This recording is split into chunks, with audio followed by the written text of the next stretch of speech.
I'm Jolene Wynn, and this is the Porn Addict's Wife podcast, episode number 215, Body Confidence.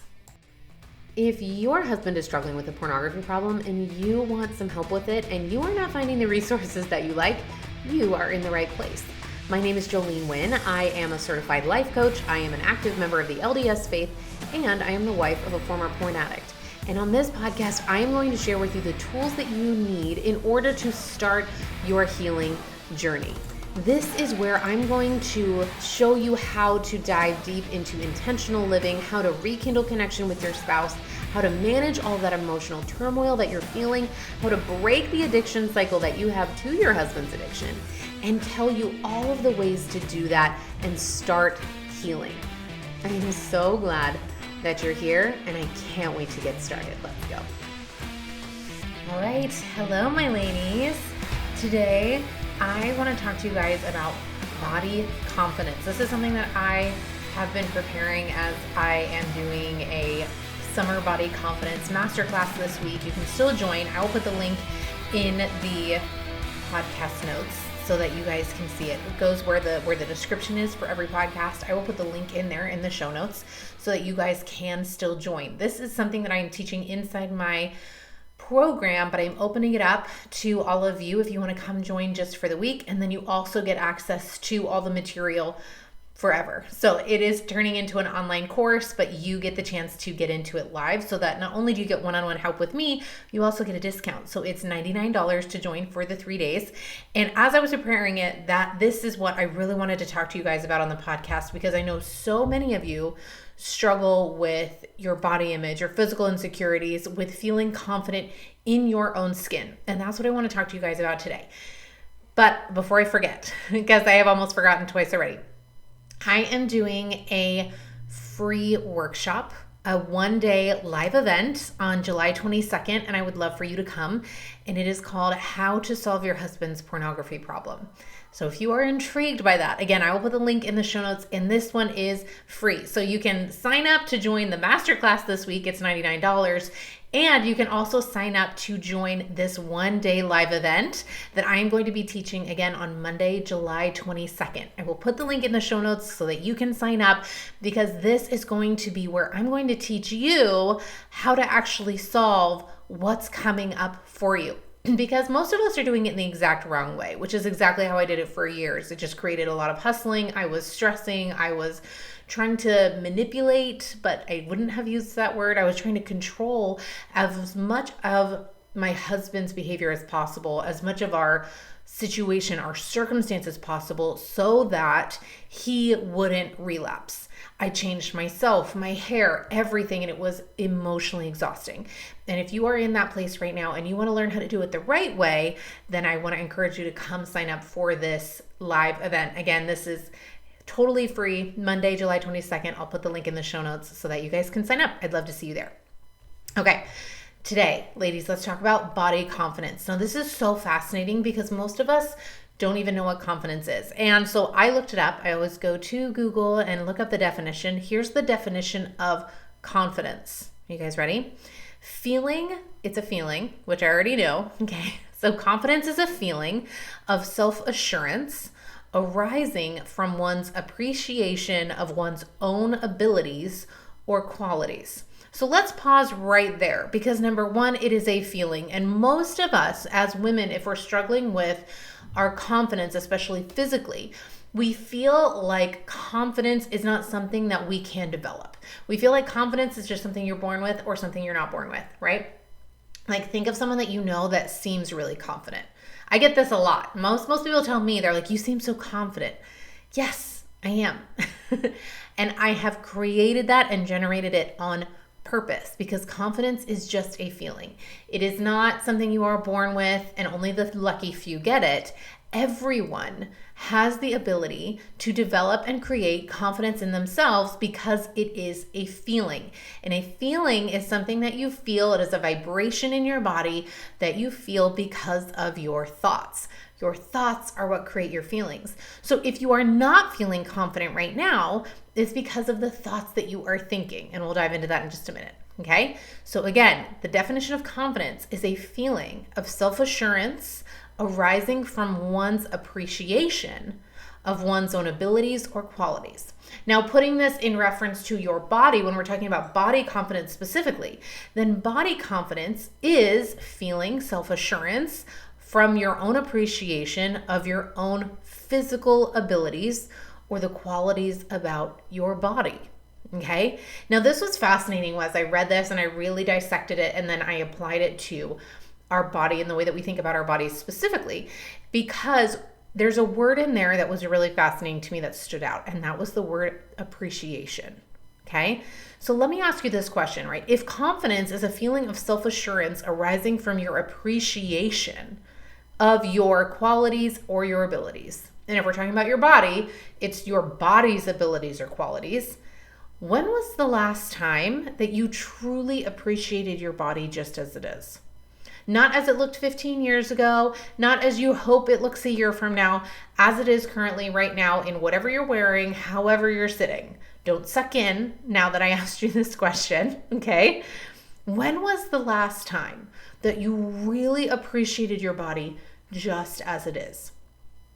Not out of guilt, because you think that you should appreciate your body, not out of obligation, because you know that that's something that you're supposed to do, but true gratitude and acceptance, because I think that's what really a true appreciation is. It's acceptance as it is with gratitude, true gratitude, right? Again, not just because we know that we should or that we are supposed to, but out of that's actually how you feel.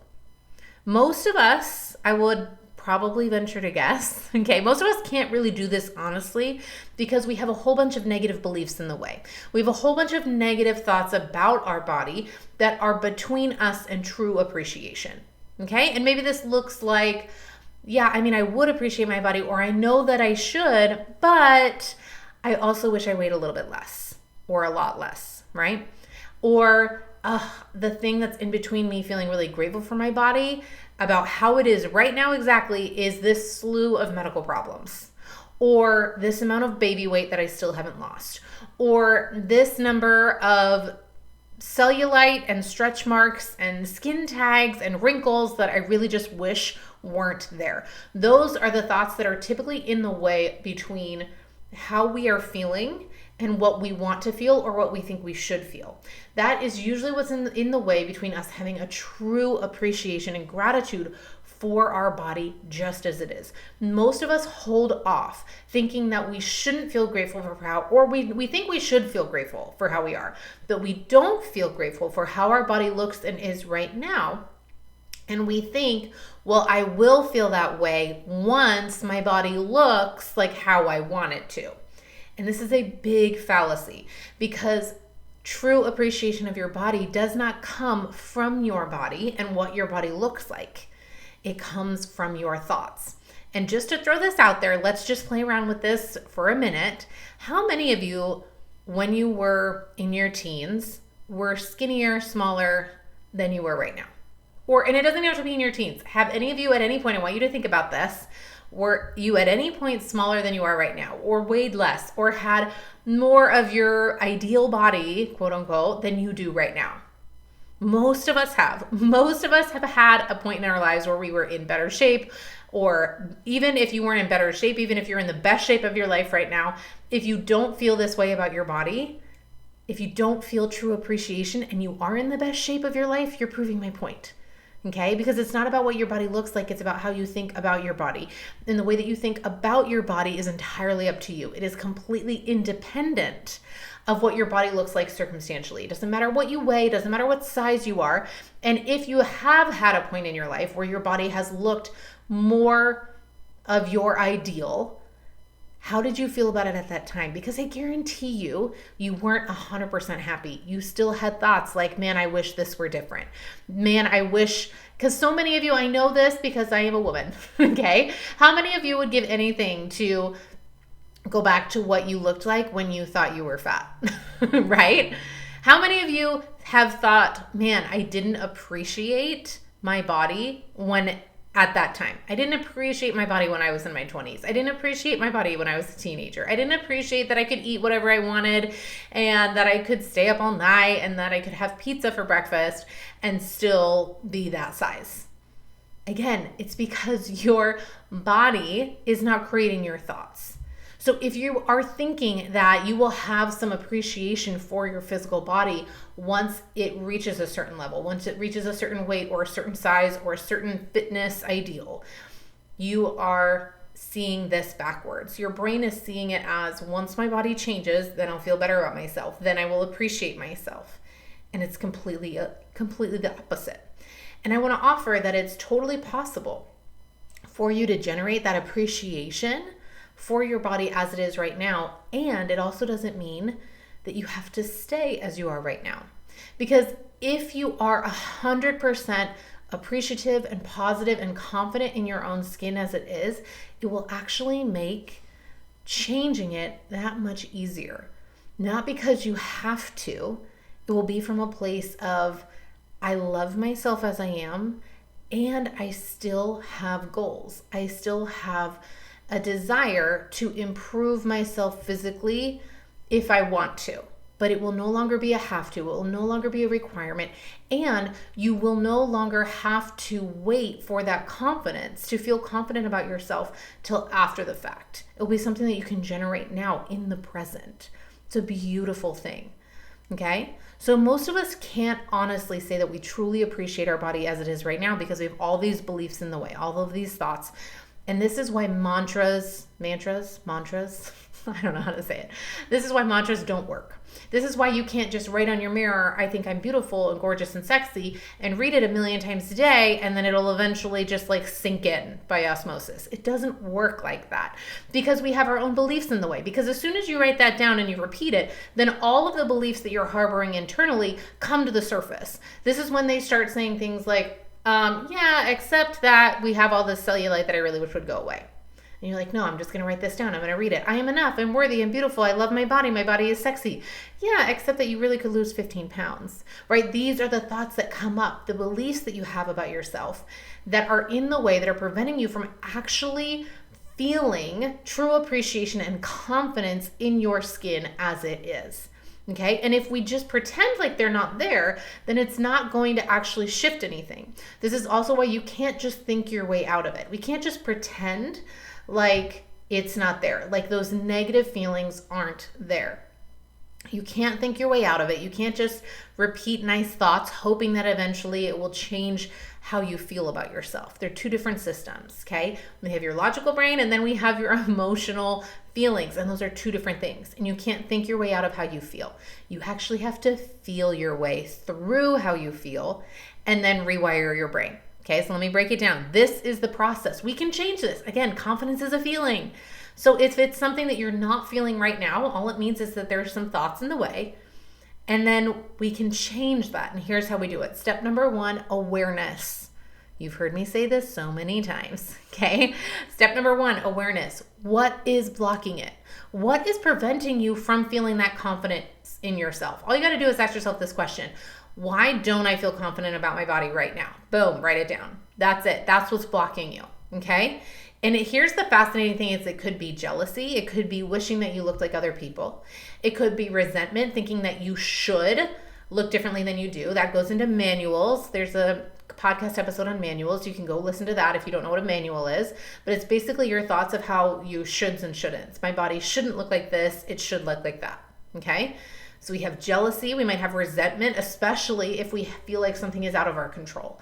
That is when resentment comes up specifically. If you guys attended my Healing Resentment Masterclass, you guys know about this, because resentment is essentially when we are saying, I don't have control over the situation and that's not fair.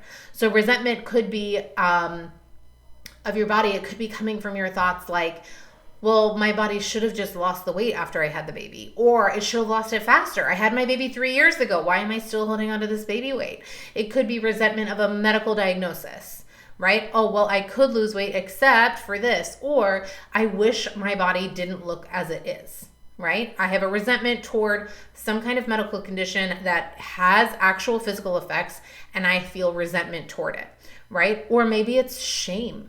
Maybe one of the biggest problems that women have with their bodies is that we attach so much of our identity to what we look like physically, right? We think that as a woman, it means to look a certain way, right? You guys with me? And when we think that, then if we don't meet that ideal, then we attach it as something wrong with us personally. It means that there's something wrong with us as a human being, as a woman, and then we feel shame. We feel like that is our fault. There's something wrong with us. Rather than actually taking a look at that and saying, maybe it's not me that's the problem. Maybe it's this idea of what I think I should look like, and starting to question that. Typically what we do is we just turn it on the inside and we say that there's something wrong with us. I am terrible. I'm not worthy of being a woman, or I'm not as good of a woman, or I'm not as beautiful of a woman as somebody else. Does this make sense? So it could be jealousy, resentment, or shame that's coming up for you that is blocking you from actually feeling that confidence, that appreciation for your body as it is. And here's how you know. Okay, I actually was coaching one of my clients earlier this week on this exact same thing. And I said, you need to look in the mirror. If you guys want to become aware of what's blocking you from where you are now, from where you want to go, look in the mirror, and I guarantee you, you're going to figure out what comes up. Because most of the time, and I was doing this before, this is how I know this, is because most of the time what we do is we avoid looking at the thing that will give us a true reflection of where we are.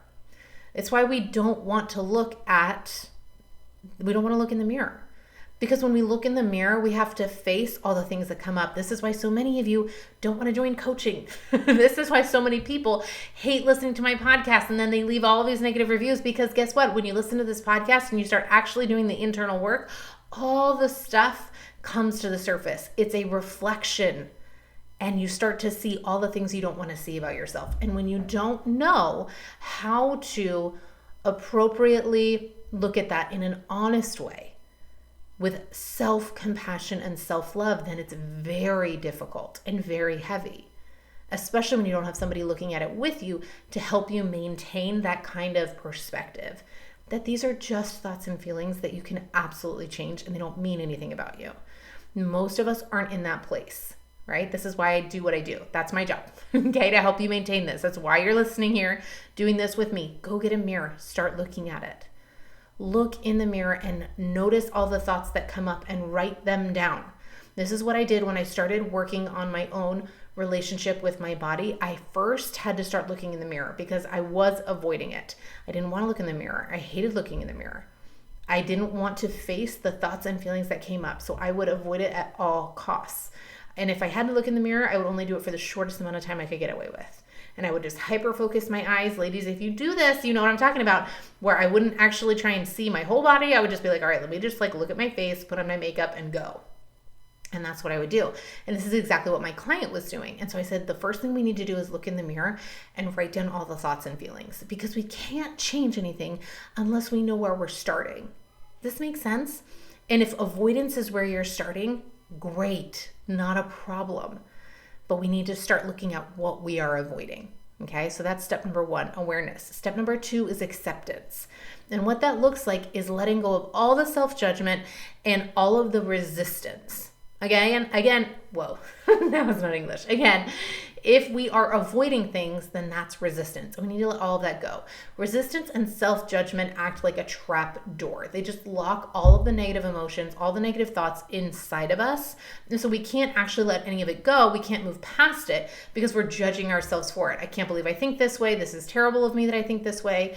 And my favorite thought that I always had that was a lot of self-judgment was, this is terrible, because I do have a belief that I am created in God's image, and I knew that God doesn't make mistakes, and it's beautiful, and I have a beautiful body, and I should be so grateful, and it gave me 5 babies, and aren't I so blessed? And I would try to talk myself out of how I was feeling because I had a lot of judgment on how I was feeling, because it felt very ungrateful. It felt very almost contrary to what I had been taught and what I truly believed.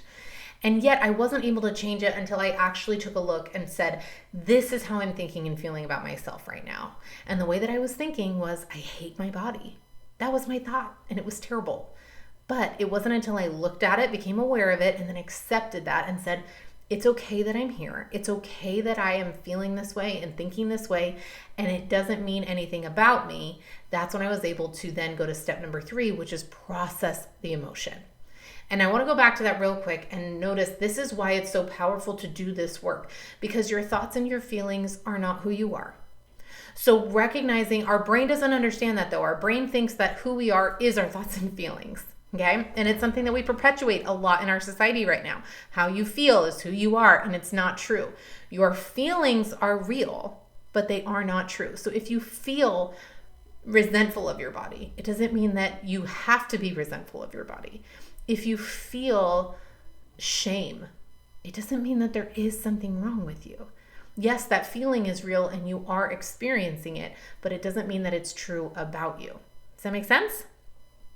So step number 3 is processing that emotion, and keeping that distance from who you are and what you're feeling is vital in order to do this. Processing emotions is a skill. I've done many episodes on the podcast about this. But if you don't know how to do this, come work with me. I will help you do it. Every single client that I have ever done this with says, I've never done anything like that before. And I say, I know. That's why I do what I do, because this is the skill that will change your life more than anything else. There are a million people out here teaching you how to change your thoughts. This processing your emotions is a skill that very few coaches are teaching very effectively. And it's the one thing that's going to get you farther than anything else, because your emotions are the number one thing that are driving everything that you do in your life, whether that's avoiding looking in the mirror or breaking down every time your husband tries to kiss you. Okay? Your emotions, the way that you're feeling, are the things that drive your actions. And the things that we do and don't do in our life are what create everything that we have. Okay? So this is why this is such a vital step. It is the most important step, is processing those emotions so that you can stop carrying around that resentment and jealousy and shame. We don't have to carry around the self-judgment. We don't have to carry around all of these negative feelings about yourself. You have to let those go in order to do step number 4, which is choose a new thought. And this is the super fun part. I love this part when we get to be able to do this part in the process, because this is when you get to say, how do I want to think about myself? Now, here's a tricky part in this, is that most people will want to jump from A to Z, actually, I guess I should say. Most people will want to go from I hate myself to I love myself, because they think that that's where they want to go. They want to go to, well, I actually really love my body, okay? But most of us can't just jump there. Our brain will get in the way. Even if we're processing the emotion, even if we're doing it the right way, if you've been thinking for so long, I hate my body, I resent my body shouldn't be this way, it's going to be very hard to get your brain to then start believing something different. Okay, so we just want to go up an incremental step. So for me, and I've shared this so many times before, but when I was working on my own thoughts about my body, I went from I hate my body to I have a body. That was the next step. Now, was it exactly where I wanted to go? No, but it was the next step that felt like a stretch, but believable. And I practiced it and I continued that same process over and over. I became aware of more thoughts, of where I was getting stuck, of where I was blocking myself from loving myself. I processed the emotion, and then I chose that new thought of I have a body. And then step number 5 is retrain your brain. So this is when you're actively breaking down old neural pathways and creating new ones. So your brain has been going in a certain pattern for so long. I mean, probably mine has been happening since 7th grade, okay? So I have been thinking about my body the same way since 7th grade. So it takes a little bit of it takes a little bit of intention to change those neural pathways, right? Because my brain would immediately look in the mirror and go to, oh, I hate my body. This is the thought that's immediately connected, okay? I told my brain that in 7th grade, this is where it needs to be connected. And it was like, done, gotcha, girl. We'll think that every single time. And it had. So now I was literally rewiring my brain chemistry so that it was creating new neural pathways from I hate my body to I have a body. And it took a lot of intention, because again, I had to be onto my brain. I had to be aware of my brain and notice every time that it subconsciously wanted to go back to those old patterns, and I would redirect it on purpose. Literally what this looks like is one of the things that I always say to my clients when they are working on a new thought is to say, stop. If you catch your brain in an old thought, in an old pattern, you can say, stop. That's what I used to believe. I'm working on not believing that anymore. I'm working on believing this new thought, which is I have a body, and doing that over and over and over and over. Making sure that along the way you are processing the emotion, because we don't want to just bury it and pretend like it's not there. We're not trying to think your way out of this, ladies. We are trying to do a legitimate rewiring of your brain that requires processing your emotion. Because otherwise your brain's just going to go back to what it knows, what it's familiar with, what it's comfortable with, the thing that you told it to believe so many years ago. And that's what we can change. And when you change that, when you get rid of what's blocking you from feeling that confidence, that true appreciation for your body as it is, that's when you're going to be able to feel confident. And none of that, I hope you guys notice in the process, that 5-step process, nowhere in that process do I say, and then you need to lose 30 pounds. And then you need to start getting Botox. And then you need to start tightening your skin and learning how to contour your makeup and changing your hair color. That is not in the process. Body confidence does not come from changing your physical appearance. Body confidence comes from changing what you believe about your physical appearance. And that is a simple 5-step process that is absolutely doable. Okay? Ladies, you deserve to feel confident. And if you don't right now, then the only person blocking you is you. Your body is not blocking you. Your body is not the problem. Your thoughts are, and your feelings, and the emotional baggage that you're holding on to, the beliefs that you're just gripping tight, that you've been holding on to since 7th grade. Those are the things that are preventing you from feeling confident in your own skin. And this is the best news ever, because this means that you can start changing it today, immediately. There is nothing that needs to change. You don't need to start going to the gym. You don't need to hire a trainer. You don't need to change everything that you eat. You don't need to throw away the ice cream that's in the freezer. You don't need to do any of that in order to feel more confident in your body. I give you permission to feel more confident in your skin right now. And if you want help with this, come join my program. We will do this. You can at least join the masterclass for this week. You'll get all the replays if you missed today.